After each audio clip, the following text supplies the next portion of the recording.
Hey, this is George G. Welcome to George G's Room of Rock. How's everyone doing out there today? Hope everyone's having a wonderful day, whatever day you're watching this, whatever day, work day or weekend, whatever you're watching this. And I'm going to do something. I've seen a lot of channels do their 25 favorite or whatever favorite songs by a certain band. Justice for Earl, my friend there, he did Metallica. He's done Judas Priest. I mean, I think did Judas Priest? No, I think he did Iron Maiden, not Judas Priest. Maybe he's doing Judas Priest next. Did he do Judas Priest? If he didn't, do it. Hey Earl. Anyway, I can't remember all these videos sometimes. So, I think I'm going to do my 25 favorite Kiss songs. So, as you know, Kiss is my favorite band, so I've listened to them forever. And so I'm going to pick 25 songs and talk a little bit about it. Not much. Just going to be too long of it. I know 25 seems like a lot, but not going to, just songs, not full albums. And what I'm actually going to decide to do this time is actually show vinyl. And some of them I have some CDs and then one even cassette. But I figured I'd show my vinyl. I never show my vinyl ever. And it's just, and like I said, I don't have vinyl. These are all my old Kiss albums are all beat up pieces of shit. But they're mine. I don't care. I like the vinyls for that. Anyway, let me my glasses on, even though I can see my list a little better. So, all right. So let's go with my number 25. This shows on a cassette. And it's from Lick It Up. And maybe it's an odd choice, but it's And on the Eighth Day, which is the last track on the album written by Gene Simmons and Vinnie Vincent. And I don't know, I don't know about the song. I know it's a weird choice for the album and one of my favorite songs, but it always was. When I first heard it, I thought it was kind of I don't know, not bad, but because when I was listening to it, I was in 7th grade. And I was like, oh, they're talking about, I don't know if it's something against religion, but it really wasn't. But I like the song, and I always like the chorus at the end, because all the gang vocals come in at the end, and that's why I always like this. That's my number 25 off of that album. My number 24 is off of Revenge here, and that is Unholy. Great Gene song. He opened up the album with it, and he didn't open up an album for, I don't know since when he ever opened up an album, but he did it for this album, and it worked. It was a heavy track considering what they were doing in the 80s, and that song's heavy, and it's 90s-ish, but not too 90s-ish, where it still sounds like Kiss. So we liked Unholy, so that's my number 24. It's kind of like, the video. If you saw the video, it's kind of dark, not demonic or anything, but for Kiss, it's black and white, done really well. Really great song, really good album too. But that's my number 24. My number 23 is from the first album. Here's my vinyl, and that's Deuce.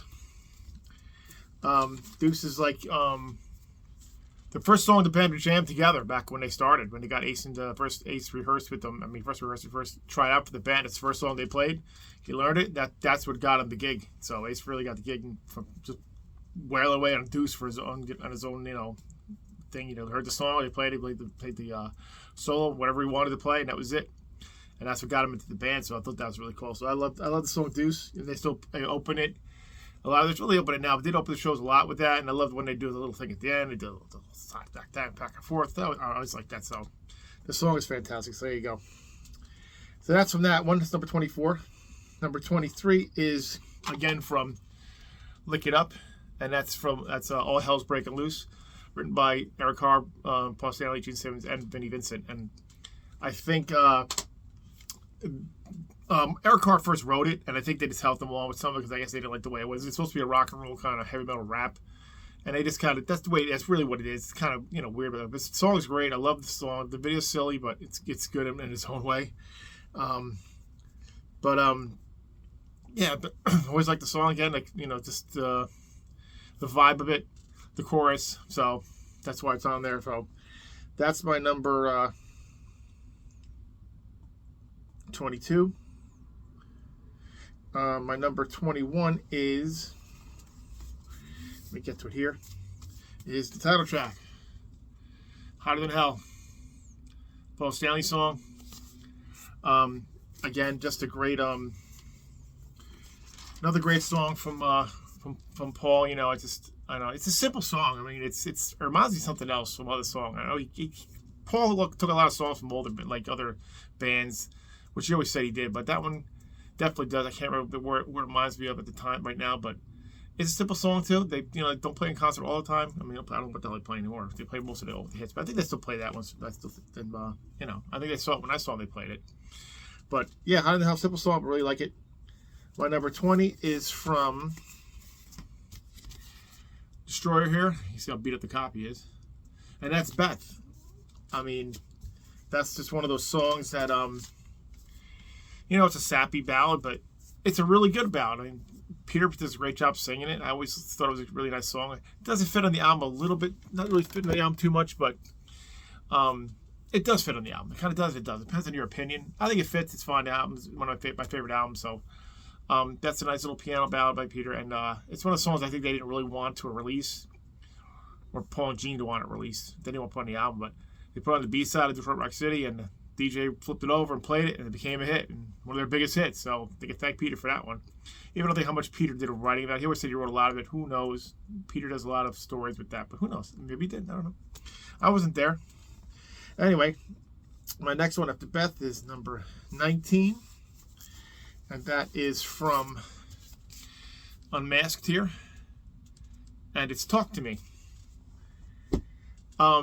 Ace Frehley song. He had a lot of songs on the album. Well, not a lot. He had like three songs on there, and that one's just his best one. I love Talk to Me. They even played it later on when he in the 2000s, like before he left the band again, the second time. But he used to play it live. So yeah, Talk to Me is a great song. It's just, again, it was their poppier era of the band, but a lot of good songs on the album still. I think it's underrated. It was the second album I ever bought by Kiss, and that song always just stood out for me. So Talk to Me, yeah, that's my number 19. Number 18 is from Creatures of the Night, and it is the title track, Creatures of the Night. And I got the record hanging up here. It's my son on the show, and I get to pick it up one over there, so I'm not showing them because they're hung up. I'm like taking it off the wall. But Creatures of the Night, great opener. Fast and Heavy shows that Kiss is back, and they're not fooling around with their concept stuff anymore. And Paul Stanley, written by Paul Stanley, and I forgot who else, but guitaring, the lead guitar is by Steve Ferris from Mr. Mister, which is a really odd choice, but really good solo, really freaking excellent solo. They opened that for a long time, a lot of years. They opened with Creatures of the Night. It's a fantastic song. So there you go. That is my number 18. Number 17 is from this one again, Hotter Than Hell, and it's Strange Ways. Probably one of Ace's greatest solos ever. I mean, sung by Peter, written by Ace, but it's a weird song, but that's Ace's style, and it's got a great little solo. The way he plays that solo in that song is just great, and it's very doomy-ish in its own way, and very thick sounding. Great song. I seen him perform that with Peter and live when they toured with each other before they rejoined Kiss back in '95. Great song, Strange Ways. That's my number 17. My number 16 is from, this is my super beat up copy of Rock and Roll Over, and it is Making Love, the last song sung by Paul, written by Paul, and it's a great song. The guitar riff in that is absolutely fabulous, and I love just the chorus of it. It's fast, it's good, it's not heavy, but it's heavy enough for Kiss. I love the way it fades out with the guitar, the drums, and guitar. It's just simple. It's a great song, great riff, great album, but great album closer too. My number 15 is from, let me get it out again. Where is it? Here it is. From this album again, Destroyer, which is God of Thunder. Another written by Paul, sung by Gene, because the original was sung by Paul, different kind of lyrics, and then Bob Ezrin, their producer, said, "Oh, Gene's got to sing that. It sounds more like a Gene song." And Gene put a stamp on it, and that's like a signature song that Paul wrote, and it's definitely that's a heavy song for Kiss, and it's pretty gothic in its own way and epic in its own way, and really great. And it's still playing in concert all the time. That's Gene's bass solo usually when they play that one. So yeah, God of Thunder, gotta have this on that list there. My number 14 is from, they don't include solo albums. I had to do it for this list, and that was Ace's album, and it's New York Groove. Absolutely love New York Groove. It's a great Rust ballad song. Ace does a great job. It's the only song on the Kiss solo albums of '78 that was a hit. and still sings to this day. Still plays to this day, and it's a great song. It's a great cover, better than the original in my opinion. They play more than the original anywhere, so there you go. What does that tell you? So yeah, that's a great song. Number 13 is another from this one, from Hotter Than Hell, and it's Watching You. Another heavy song. Hotter Than Hell's a lot of heavy songs. To me, that's their Hotter Than Hell's always to me like their 70s metal Sabbath sounding album. And Watching You's got a great start. You know, I'm not gonna sing it, but it's got a great riff to start with. Great chorus, great. It's just a great song. It really is just a heavy song for Kiss, and I don't think they play it anymore. They played it played the Revenge tour, and they did play it on their reunion tour. I did see them do it twice, so that's pretty cool. So yeah, Watching You. Next one, number 12, is from Creatures of the Night again, and it's I Love It Loud. And I mean, that song, the radio, the MTV video was that. It's kind of silly, but it's cool to see him in makeup. You didn't really see much makeup then at the time. Because, you know, now you can see on the internet, you see anything on all these bands, but there was nothing back then. You know, barely anything you'd show. They just show it once, but MTV at least showed I Love It Loud a lot. And the drum sound from Eric Carr on that is heavy and great. One of the best drum sound ever by Michael James Jackson, the producer at the time. And the song's just great. The way it fades in, fades out. At the end of the video, you see the old glowing eyes. Silly, but it's still great. I don't care. It's a great song. They still play it to this day, too. So, there you go. My number 11 is from this one again.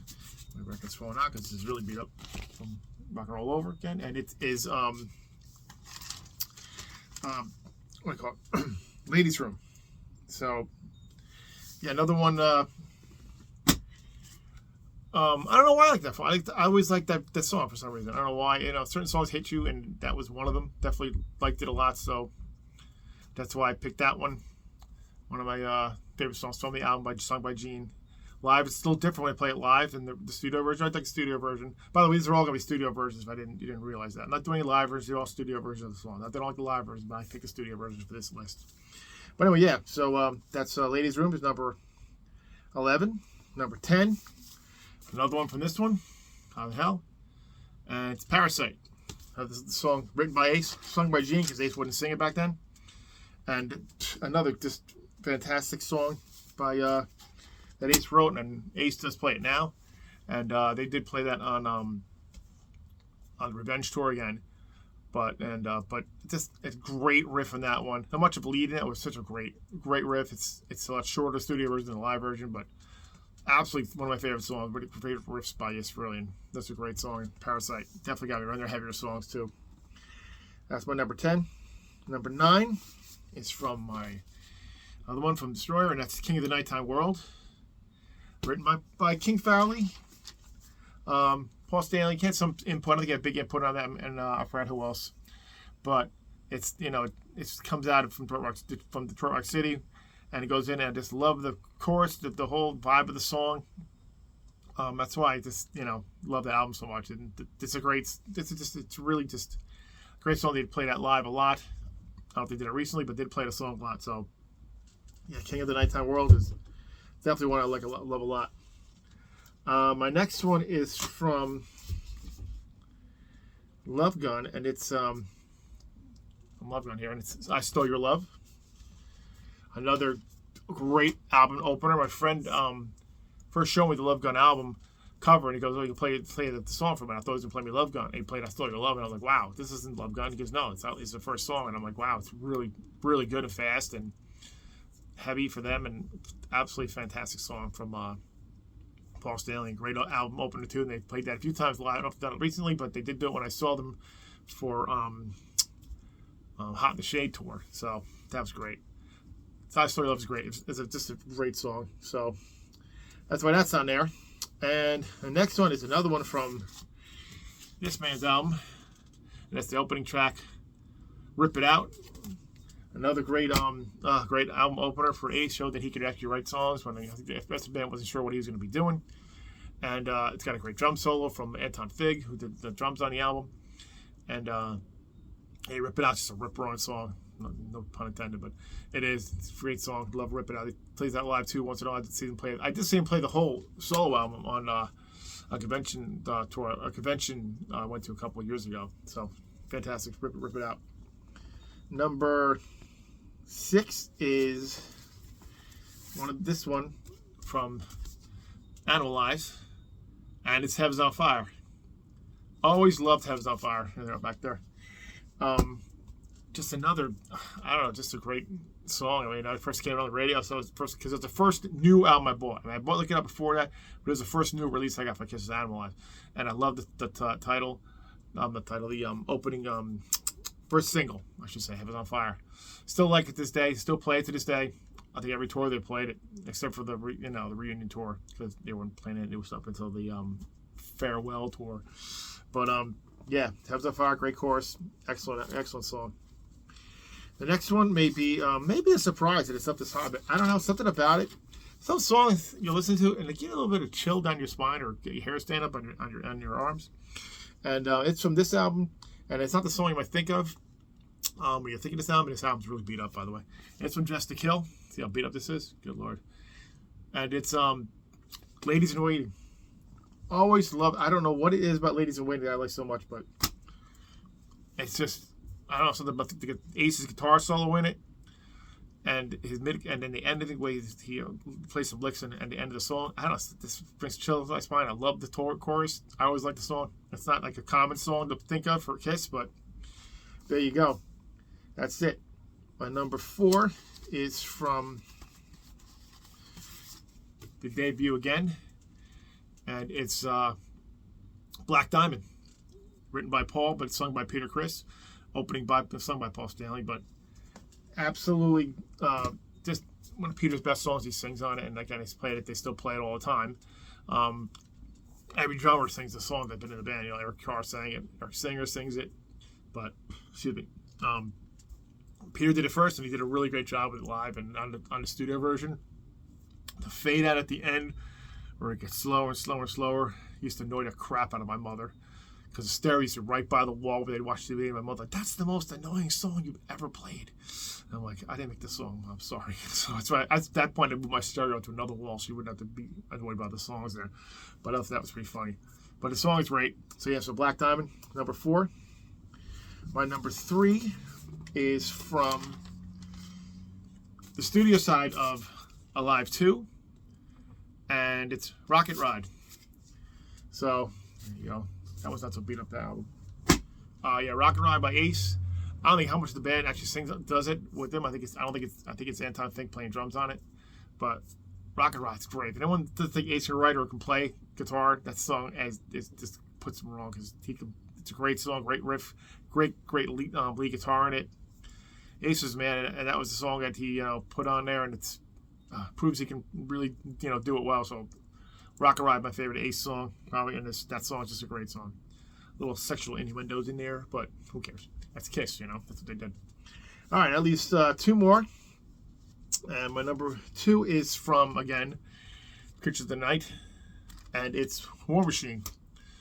Another heavy song by Gene. I still play that one a lot live. Great heavy song. The beginning part, I don't think it's even guitar. I think it's some kind of keyboard thing. That's what I've read. I'm not 100% sure of that, but it's heavy. Again, written by Gene and Vinny Vincent. Great heavy song for Gene, and love it. So one of Gene's best songs, in my opinion. And that leaves number 1, and it's always my number 1 song, and it's again from my beloved Destroyer, and it's the opening track, Detroit Rock City. So yeah, the opening where it starts with the car, and the car starting and riding down the road, and then ending with the crash and all that.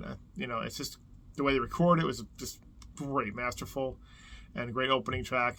I like the original version with all the stuff in it. They did on Double Platinum. They kind of edited it down. It took out the whole beginning part, and they edited the song, which I never thought worked. Never sounded right to me, but yeah, that's still my favorite song, Detroit Rock City. They still play to this day, and excellent song. So yeah, those are my 25 favorite Kiss songs. You might notice there's some songs missing. Not that I don't like them, but like Rock and Roll All Night, of course. I like the Rock and Roll All Night, the studio version better than the live versions because they get so long and drawn out. Love Gun's another one I like, but I'm not thrilled live anymore. Lick It Up, another one I like, not thrilled with it live anymore. So those kind of songs, that's why they're not on the list. But that's my list. So anyway, that's my list. Hope you guys enjoyed it, or Kiss fans or not Kiss fans. If you've got any favorite Kiss songs, put it in the comments. Tell me what you like, because there's so many songs to choose from. And, you know, I just picked the ones I like. What are the ones you like? So I'd love to hear from you.